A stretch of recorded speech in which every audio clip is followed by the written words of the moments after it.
ဒီလို share ဆက်ပြဲလန်တဲ့ကြက်ချောက်ဂျူးမြစ်ကိုဘယ်လိုလှုပ်စားကြမလဲဟယ်လိုချေဝဘီပါဘီတို့ဈေးတွေကနေဝယ်လာတဲ့ဂျူးမြစ်တွေကိုနှစ်လက်မခန့်အရွယ်တွေဖြတ်ပေးထားလိုက်ပါမယ်ပြီးရင်တော့ခုလိုမျိုးဖြဲလိုက်ပြီးတော့နေပူထဲမှာတနားရီလောက်လှမ်းပေးပါမယ်ဂျူးမြစ်လန်းထားတဲ့ချိန်မှာမိဖို့ကြောင့်ထဲမှာ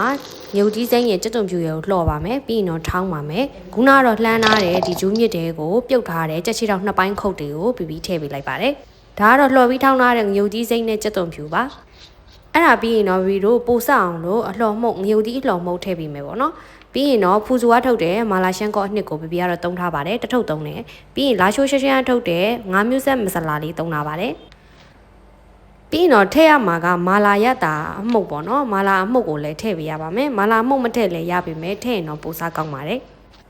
အရေးရွှဲလေးပြအောင်လို့တော့ဗီတို့ကပဲငန့်ပြားကြီးအနောက်ပေါ့နော် ABC ကထုတ်တဲ့ပဲငန့်ပြားကြီးအနောက်ကိုပြီးတုံးထားပါတယ်အရသာအတွက်ချုံမုတ်ထည့်ပါမယ်စားတော့မထည့်သေးဘူးပေါ့နော်စားကတော့လိုမထည့်ပါဘာလို့ဆိုရှေ့ရဟာတွေကအငံတက်ကြီးအကုန်ပါတယ်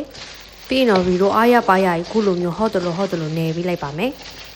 နေနေတဲ့အချိန်မှာလေကြီးကြက်ချောက်ဂျူးမြစ်ရဲ့အနံ့လေမှုေးတာဆိုတာလေဘလောက်မှုေးလဲဆိုအခုချက်ချင်းကိုလေတယိုပြီးတယိုကောက်စားခြင်းစိတ်ပေါက်တယ်ပေါ့နော်ဒါပေမဲ့စားလို့မရပါဘူးဘာလို့ဆိုစနေချင်းမှာတော့ကြက်ချောက်ကအရသာရှိမှာမဟုတ်ပါဘူးရေခဲတက်တာထဲမှာခုလိုမျိုးနေပြီးရင်သူ့ကိုဘူးလေးထည့်သိမ်းပေးရမှာအမှလှုပ်သွားတယ်ဘာကြီးလည်းမသိဘာလှုပ်သွားလဲဆိုတော့ခုံလှုပ်သွားတာပေါ့နော်အဲ့တော့ကြက်ချောက်ကိုဘူးတဲ့အခုလိုမျိုးထည့်သွတ်ပြီးတော့မှပြီးတော့ရေခဲတက်တာထဲမှာ2နာရီ3နာရီ4နာရီ5နာရီ6နာရီ9နာရီ10နာရီနှက်ပြီးတော့မှ